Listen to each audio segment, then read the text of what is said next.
Alright, Blue Sky Series 1. We're going to cover the hoop select feature here. As you can see in this box, we have a red X. That is telling me that our hoop select feature is off, or frame select. So when we come in here, we can press this icon box here, takes us into a screen here, and right here is frame select. This is where we can choose a frame, and when we come in here it says no, so that's why we had a red X. So if you ever get into any area on the screen, you always hit the guy at the door here to back out. And I just wanted to back out to show you this box and the blue box with all the arrows for moving your pantograph goes to the same screen. So I'll press this box with all the arrows, brings you to this screen. I'll back out. This box with the frame select off, same exact screen. Alright, so what we'll do is we'll cover some of the frames here. We'll go into frame select. It's off right now, that's why it says no. Press the select. Frame select, press.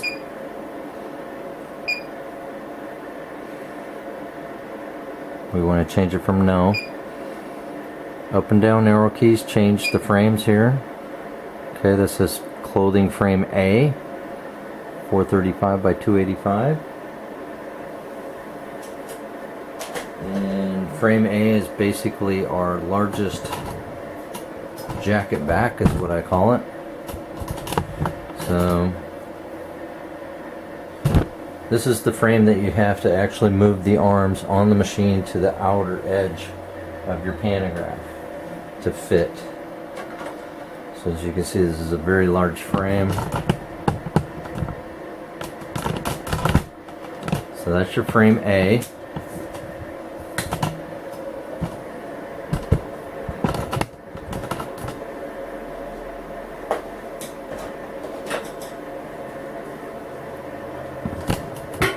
So when choosing frame A, you're going to have to move your arms out. I'll scroll to the next one. Frame B. Frame B is your next kind of jacket back size here. You don't have to move the arms out for frame B, but it is a like full-size jacket back, if you want to call it a jacket back.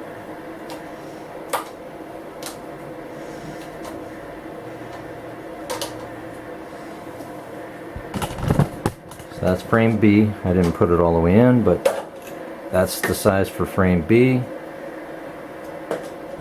Next size is going to be C. Frame C is going to be your largest left chest ring. Left chest, right chest. So that is C. Then you get into the smaller ones yet. That one's D.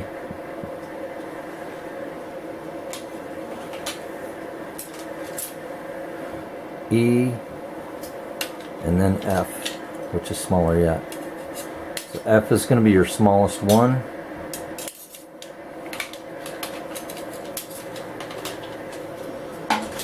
And then after F,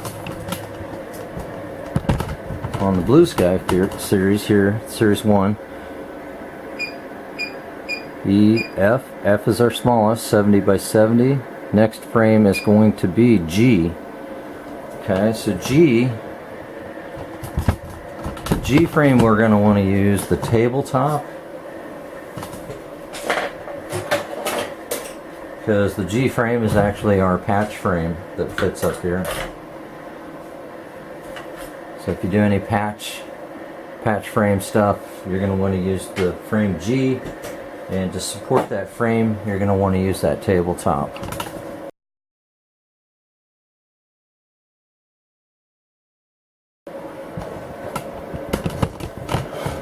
So there, we kind of covered all the frames there.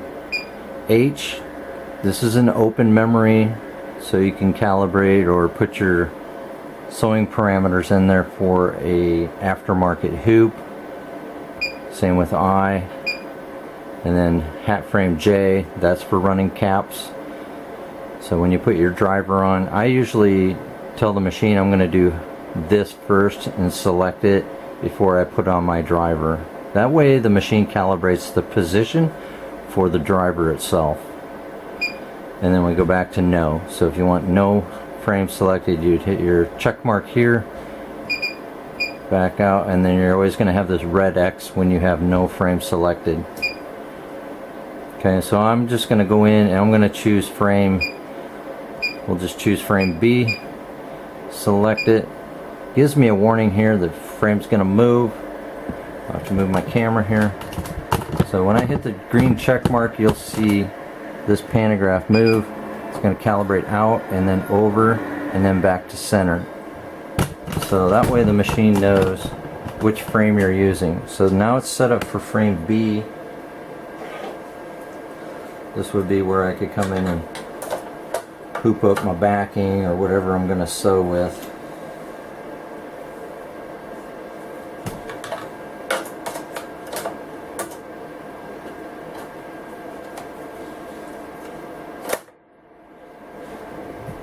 So there's frame B in the arms. And we're at center. Back out. So of course now your red X is gone. It's telling you 225 by 225, which is the inner parameters for hoop B for your sewing parameters. So this just means it's a square hoop. That's what that is. It kind of looks like a battery, but that's the size squared for hoop B. So frame A is going to be squared, frame B is going to be squared, frame C. Let me take this hoop back off and I'll show you for an example here. We'll select frame C, select it. Arms are moving to calibrate, back to center. So now when we come up to the screen here, we'll back out of this. So now you can see it loads our frame C and it's actually circular. Here we go. So even though it says D, that's diameter. So diameter is 180. That is hoop C. And of course when you come back in here, it loads the frame and it loads your design so you can actually view it inside the frame. So of course if you don't tell the machine what frame you're using, you have no frame. It's going to have the red X on the main screen, and when you come into this screen it will not load the hoop and it will not load your design to view it. So this is why I prefer to use the hoops. Shows you exactly where everything is at. I'll back out, put this back to no frame.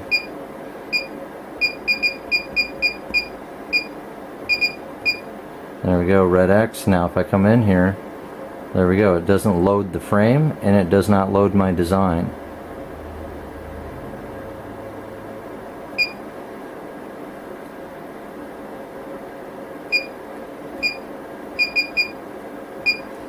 Back to frame C.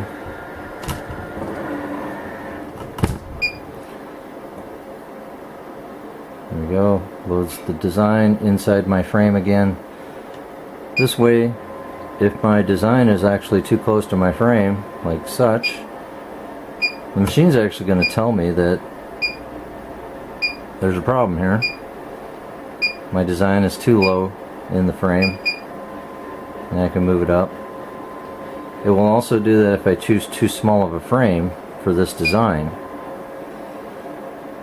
So let me go in and choose a smaller frame just to give you an example. Choose frame F, that's a very small frame. Okay, it's always going to say D here, that's diameter or dimension. So here's the 70, that's for frame. There we go. So it will not even load the design, it's so big, and it's giving me a warning here. Again, that was frame F. So diameter is 70 for frame F. I'm going to go in and I'm going to choose a little bit larger frame. We'll try E, which is the next size bigger. Okay, calibrated that one. Back out. We'll go into the box here to see if it'll load the frame with the design. There we go. So our design is so big that it actually loaded it on this one, but our hoop is still way too small for this frame. Or our hoop is way too small for this design. So what we'll do is go back in, choose the next frame.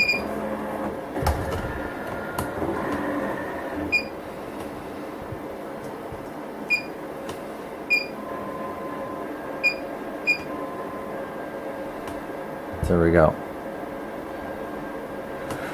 It's pretty close with this frame. You might be able to get away with going around this one. When they get kind of close to the edges, sometimes I just bump up to the next size. So I would probably even run this in the next size up, which is C. That way I have plenty of room in there. There's hoop C.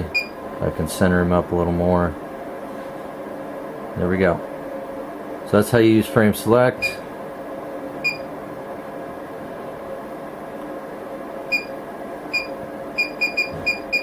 And again, when you turn it off, put it to no. And there's your red X. So now if you come in, it's not going to load your design with your frame to even see. You would always have to do a border check or an outline check. To me, border check is always going to do a square, and if you're using a circle hoop, do an outline. Outline is going to do the actual outline of the design. It's going to be a little more accurate than a border to view it, to see if it fits inside that frame, especially if you're not using frame select. You have no frame on, always use outline check. Actually, I just use outline check only. I don't even use the border check. So a good habit is always go to needle 1 for your outline check. And to do that, you go to the 3 multiple needles here with the right and left arrow. Go to needle 1. Head's going to move over to 1. And at this point, this is be where I would come in and do my outline check and do my trace feature.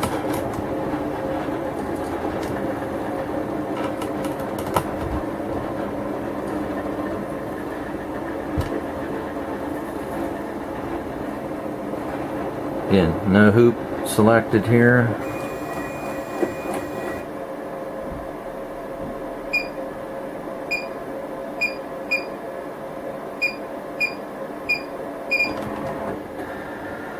Choosing frame C again. That way I can have my hoop load, see my design inside the hoop, let me know if it's going to fit inside that hoop. If it doesn't, you'll get the red beep here. So that's how you use your frame select or hoop select. You can move your position of your designs left to right, front to back, wherever you want. Center key is going to change that movement from super fast. 2 triangles is fast, 1 triangle is slow. And always do an outline check and always be on needle 1 when you do your trace. So there you go, that's how you use your frame select feature on the Blue Sky 1501 Series 1.